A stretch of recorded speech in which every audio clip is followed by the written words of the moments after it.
Ya, kita kembali lagi dalam diskusi akhir pekan, diskusi titik temu RKN.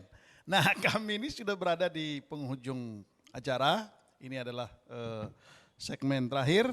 Kembali lagi ke topik kita tadi. Ini menjadi, ya katakanlah ini menjadi kesimpulan dari seluruh segmen yang tadi kita sudah bicarakan sebelumnya berkaitan dengan topik komitmen atau visi pemberantasan korupsi para calon presiden dan wakil presiden yang akan datang. Saya ke Mas Danang dulu. Mas, saya tetap kembali terus terang saja kita berharap betul bahwa calon presiden dan wakil presiden yang akan datang ini tidak hanya indah dalam membuat narasi tentang pemberantasan korupsi, tetapi betul-betul itu menjadi komitmen. Karena salah satu persoalan terbesar bangsa kita ini adalah korupsi. Gitu. Nah, Anda bayangkan korupsi 8 triliun ya, yang terakhir ini gitu. Kalau pemimpin yang akan datang tidak punya komitmen untuk memberantas korupsi, itu bisa dibayangkan betapa kedepannya negara ini akan makin hancur. Gitu. Tren pemburukan indeks persepsi makin ini akan memburuk. makin terjun bebas gitu. Nah, menurut Anda, begitu apa yang mesti dilakukan oleh calon presiden ini yang katakanlah dari 3 nama ini, apa yang mereka mesti lakukan, dan calon wakil presiden, kalau Anda tadi bilang calon wakil presiden itu sangat menentukan kemenangan, apa yang mesti dilakukan oleh calon presiden ini? Ya sebetulnya tadi yang saya singgung sebelumnya, kan sebetulnya isu pemberantasan korupsi itu isu yang seksi dan mengantarkan kemenangan SBY dan juga Jokowi dalam Pilpres kemarin kan. Jadi kalau begitu calon presiden itu harus harusnya menjadikan isu korupsi itu ini karena itu bisa mengantarkan mereka. Dan sayangnya yang ngambil itu kayaknya kalaupun ngambil atau nggak sengaja ngambil itu Mahfud MD. Oh gitu. Terutama konteksnya juga nggak sengaja menurut saya karena setahu saya Mahfud juga nggak pasang spanduk, setahu saya juga belum ada tim yang bekerja untuk dia gitu ya. Yang dilakukan ya cuma, yang saya masih ingat ketika Transparansi Internasional mengumumkan indeks persepsi korupsi yang menurun, Mahfud MD yang mengundang kami untuk presentasi depan dia beberapa hari setelah kami launching. Dia bilang saya mendapatkan tugas dari Presiden untuk membalikkan atau mengembalikan pemberantasan korupsi ini supaya tidak semakin menurun, kira-kira itu.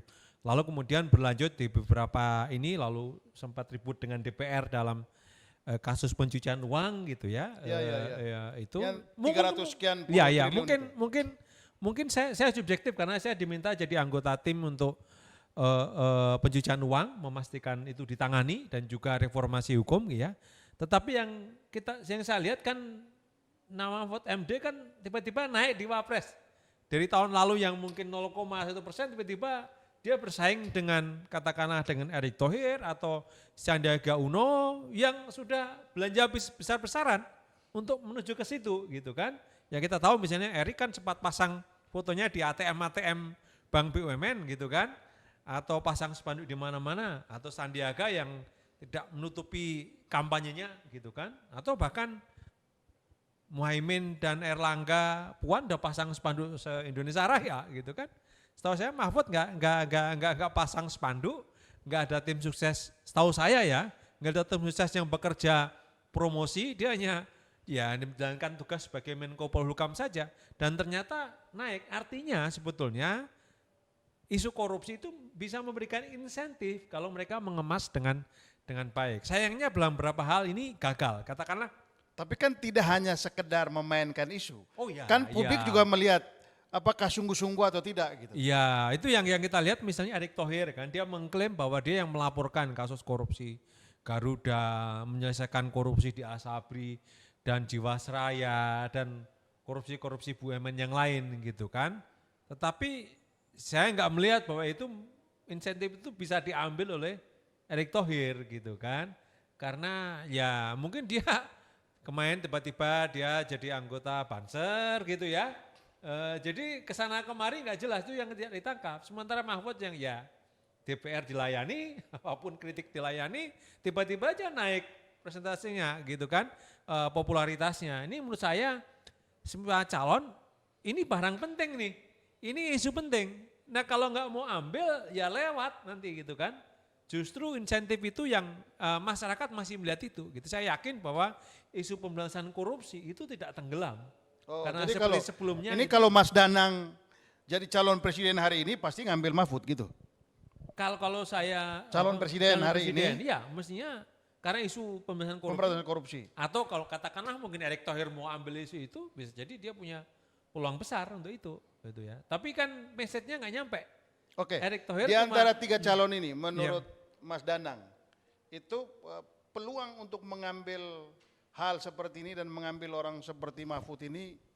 Oh, semua saya kira pragmatis ya, kalau siapapun yang ini akan diambil, kita ditunggu sampai katakanlah bulan November ya pendaftaran pendaftaran terakhir kan, mana yang paling naik di situ kan. Oh. Jadi menurut ini saya sih hasil survei pragmatis tetap sih. menjadi, ya, Sebenarnya pertimbangan mereka ya. bertiga kalau calon presiden tadi 3 itu menurut saya pragmatis semuanya gitu. Mana yang bisa diambil, kalau itu bisa diambil pun mereka ambil gitu ya, isu anti korupsi.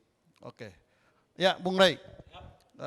Mas Danang melihat bahwa isu anti korupsi itu sebetulnya hari ini menjadi isu yang sangat seksi. Karena itu calon presiden maupun calon wakil presiden itu harus bisa mengkapitalisasi. Atau dengan kata lain begini, siapa yang kuat mendorong kampanye isu pemberantasan korupsi itu dia akan mendapat insentif dari publik. Setidaknya itu yang dilihat oleh Mas Danang. Bagaimana Anda melihat? Nah, kalau isu soal anti korupsi itu bukan gejala baru. Sejak 2009 saya kira isu itu sudah menjadi salah satu isu utama publik ya, di luar tentu ekonomi, kesejahteraan, pendidikan, kesehatan. 4 isu ini kan memang isu yang udah pasti harus ada lah. Ya, masuk dalam top isu ya. Itu udah pasti ada gitu. Nah, isu-isu di luar yang 4 yang tradisional ini kan pemberantasan korupsi gitu kan, hubungan pusat dan daerah misalnya begitu ya, kemudian olahraga macam-macam dan seterusnya itu. Nah, kalau kita buat itu rankingnya di luar yang 4 ini pasti korupsi nomor 1 gitu. Nah, jadi itu gejalanya kalau kita lihat sudah ada sejak tahun 2009. Makanya kan pada saat itu misalnya kita masih ingat ada iklan kampanye katakan tidak ya kan, misalnya gitu ya. Nah, itu saking populernya isu korupsi saat itu sehingga orang kampanyenya pun itu. Oke, gitu nah ya. pertanyaannya. Tunggu dulu dong ya kan. 2014 juga begitu. Kan salah satu kenapa Pak Jokowi itu diminati oleh publik karena orang lihat sejak dari Solo di DKI Jakarta kapasitas beliau untuk katakanlah kalaupun tidak misalnya menindak korupsi tapi menahan agar tidak terjadi praktek korupsi di lingkungan itu institusi yang berada di wilayah kekuasaannya itu kuat gitu. Makanya Pak Jokowi selain keberhasilannya didukung orang 2014 karena asumsi ini presiden yang tanda kutip bersih lah, tanda kutip ya gitu ya. Nah, soal bersih benar atau tidak saya nggak tahu gitu, tapi itu asumsinya saat itu. Nah, saya kira 2019 nggak lagi terlalu dominan ya karena orang udah bicara soal itu jadi polarisasi itu kan gitu. Nah, di 2024 saya malah bacaan saya agak berkurang justru isu soal korupsi ini jadi minat publik gitu. Karena ya makin ketahuan bahwa isu korupsi ini lebih pada basa-basi gitu. Itu kan itu satu. Yang kedua udah agak umum ini. Saking populernya isu anti korupsi itu, misalnya banyak orang di kepala daerah itu, calon-calon kepala daerah itu, yang berani kan tanda tangan apa istilahnya tuh, fakta integritas. Hari ini tanda tangan, besoknya disidik KPK. Itu kan ada kejadian begitu tuh. Berani umumin, foto, ya bahwa dia udah tanda tangan fakta integritas tidak akan melakukan korupsi bla bla bla. Jadi orang udah melihatnya itu kalau melihat kasus korupsi yang sekarang ini luar biasa. Tunggu dulu, Bas. Nah, orang butuh lebih dari sekedar retorika sekarang. Ya itu justru itu. Iya, makanya. Nah, oleh karena itu apa yang dibutuhkan? Oleh karena itulah kalau orang melihat Anda melakukan tindakan, nah di situ mungkin muncul simpati orang. Anda melakukan apa terhadap tindak pidana korupsi ini gitu. Jadi jangan hanya di visi misi, jangan hanya di ucapan gitu. Track record Anda melakukan pemberantasan seperti apa gitu. Nah misalnya kalau kaitannya dengan Ganjar maupun dengan Anies maupun dengan Prabowo, akan kita bisa lihat Anda melakukan apa di Jawa Tengah terhadap upaya menurunkan kemungkinan terjadinya praktek korupsi gitu. Anda melakukan apa di DKI Jakarta? Anda melakukan apa di Kementerian Menteri Pertahanan kalau hubungannya dengan Pak Prabowo dan seterusnya itu. Jadi orang mulai di situ. Nah fenomena Mahfud itu adalah fenomena tindakan itu menurut saya. Kan Pak Mahfud tidak mengkampanyekan bahwa dia ini anti korupsi gitu. Yang dia lakukan ya itu tadi, ada duit 300 triliun tuh yang apa istilahnya perlu diperhatikan di transaksi di Kementerian Keuangan gitu ya. Ada dugaan TPPU di situ. Ada dugaan TPPU macam-macam gitu. Meskipun saya nggak tahu juga kelanjutannya seperti apa ya kan, kita nggak tahu juga gitu. Nah jadi ketika Mahfud mengambil peran itu, orang jadi wah ini nih gitu loh kira-kira tuh. Karena orang nggak lagi kalau cuma pidato ya hitam di atas putih, fakta integritas orang ini. Udah biasalah jelang pemilu gitu kira-kira itu. Nah makanya orang butuh lebih dari itu. Nah oleh karena itulah kemudian itu yang kalau saya tadi mengatakan, saya tantang nih siapa dari 3 calon presiden ini yang mulai berani nih dana kampanye saya sekian gitu loh. Misalnya gitu ya. Dan sebagainya. Karena orang butuh lebih dari sekedar retorika sekarang. Karena itu terlalu lazim 2014, 2009, 2014, 2019. Ya meskipun di 2019 seperti yang saya sebutkan tensinya agak berkurang. Nah kalau polanya masih dipakai pola-pola iklan ya, pola-pola apa namanya, udah gak kena di masyarakat. Udah gak ini lagi itu. Nah oleh karena itu orang nyari. Nah Mahfud lihat mungkin ya, dugaan saya, dia lihat itu. Orang nggak lagi bisa diyakinkan dengan retorika, ya, dengan spanduk-spanduk gitu.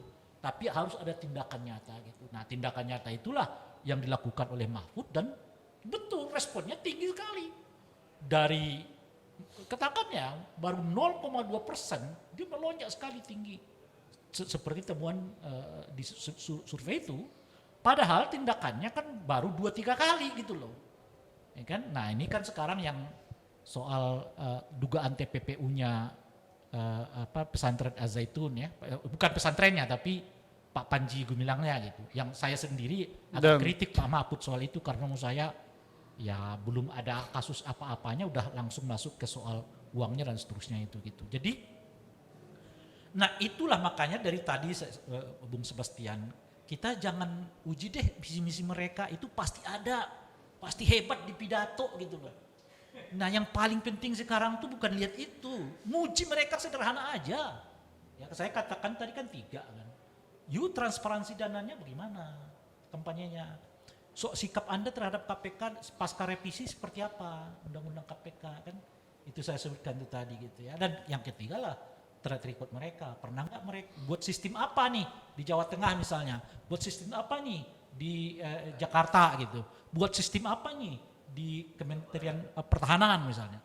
Itu alat ujinya. Karena kita baca sekarang minat publik itu kalau cuman itu tadi kan. Oke, ya terima kasih. Jadi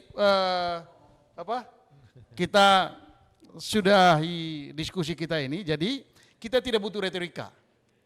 Yang kita butuhkan itu adalah kesungguhan dan langkah nyata untuk memberantas korupsi. Dan kita tunggu itu dari calon presiden dan wakil presiden yang akan datang. Sampai jumpa lagi dalam diskusi temu pekan yang akan datang. Saya Sebastian Salang, lalu produser acara ini Eri Koko dan Bung Christian dan seluruh kru RKN Radio mengucapkan terima kasih dan sampai jumpa lagi di acara Titik Temu yang akan datang.